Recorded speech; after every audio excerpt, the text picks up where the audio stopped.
In today's world, the philanthropy is considered where you give the money to someone, and if you don't give the money, you are a bad person. Somehow you don't care enough. And to me, philanthropy should never be about giving money. Philanthropy should be about solving a problem. So this lady came to me saying, we have done such a good job in our current homeless shelter. We really outgrown it, and now we need to expand it, and we have this capital need, and we want you to donate to it. And I said, instead of asking for a donation, why don't you start to think about like a business? And I am a venture capitalist. And if you came to me saying that give me this money that is going to go out and do something with it, there are only two choices you're giving me. Either you're going to fail in doing what you're doing. In that case, the money is wasted. And if you do succeed, you're going to come back and ask me for more money. So how is that going to be a sustainable business model? And she said, what do you really mean? I say, ask yourself a question just like any other business. What is your product and who is your customer?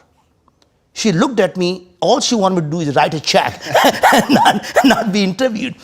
And she said, it's really simple. All I'm selling is the homeless shelter, the place in the homeless shelter, and my customers are my women who come there. And I say, young lady, you have a broken business model. And she said, why? I say, your customers don't pay you.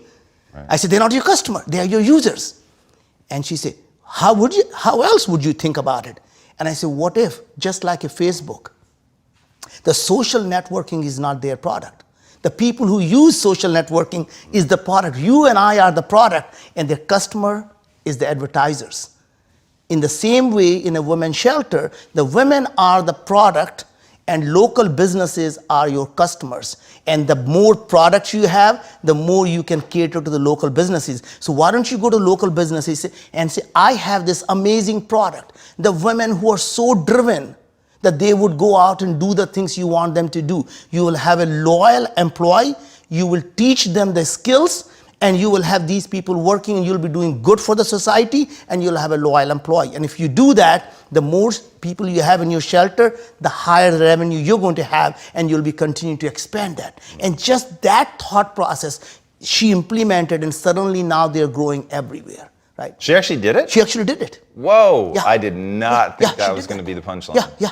So my point is, this is how entrepreneurs really need to be thinking about, and I can give you several examples of that. The problem that is obvious to you may not necessarily be the solution that exists in that problem.